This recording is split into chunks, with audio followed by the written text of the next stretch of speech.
I'm right and you're wrong. That's what most people think that disagreement is about.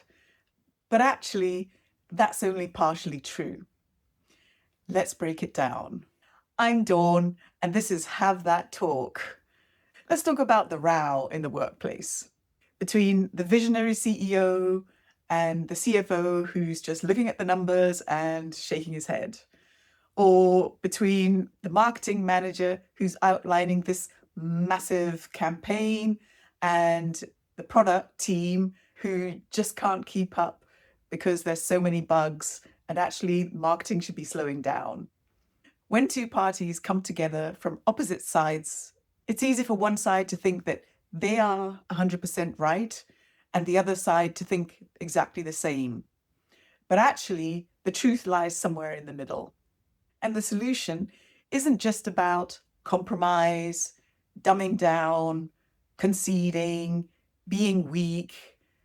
It's about finding the balance between speed and quality, between growth and retention, and between performance and capacity. These contrasting views aren't necessarily two sides of a coin, i.e., it's either one or the other. It's more like a sliding scale. And this is where understanding the art of disagreement is a superpower. It starts by going into the meeting in good faith, wanting to get the best outcome for both sides. This means not only putting your arguments forward, but also listening out for the needs of the other party. And the scarf model already gives us an indication of what might be important. The other person wants to be taken seriously, treated with respect, status. And then there's certainty. The other person will also want to know that you will stick to your agreement. There's certainty not only in your words, but in your actions. And the third important point in this particular instance is fairness. Both parties want to leave the table feeling they've been treated fairly, the outcome is justified, and even though they needed to give a little bit of wiggle room, they're happy with the result. If both sides are in this mindset of maintaining status, certainty, and fairness, then the disagreement can be loud or messy, but ultimately both parties are pointing in the same direction. And so an outcome is possible. Of course, things can escalate as well. And I speak about this in my video about Glasl's escalation ladder. First, there's the win-win, and then the win-lose, and then when everything blows up. So going into a disagreement, you want to keep in the win-win zone. And you do that first by noticing when the energy shifts. Your own energy, i.e., are you tensing up? Are you feeling more stressed? Is your temperature rising? And also noticing how the other person is responding. Sometimes just mentioning it helps release some of that pressure. Saying something like, I notice things are getting a little bit tense now. Tell me where you're really at. And then you sit back and listen. No defending, no deflection. Listen to the full story. And if there's silence or a pause, let that happen. Maybe there's more to come.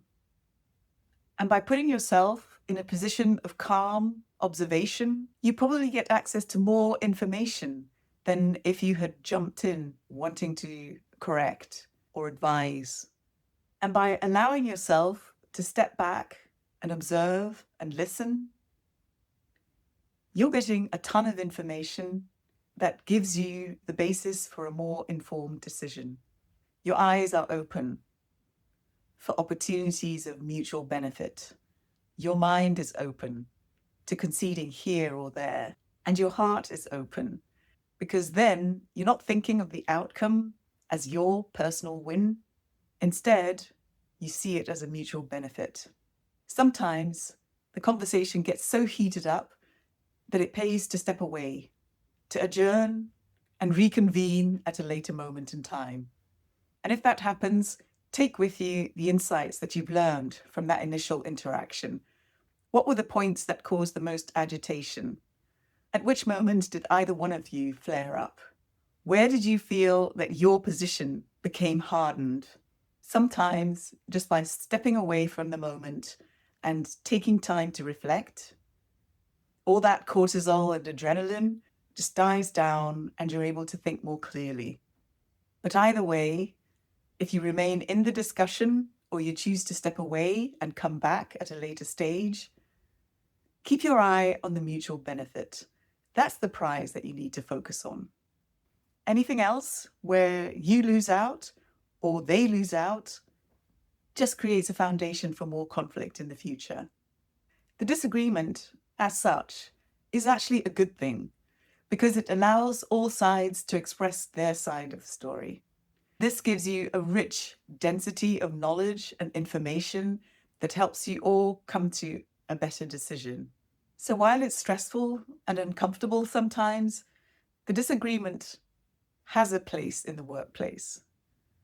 So go in, be brave, and have that talk. Okay? I'll see you next time.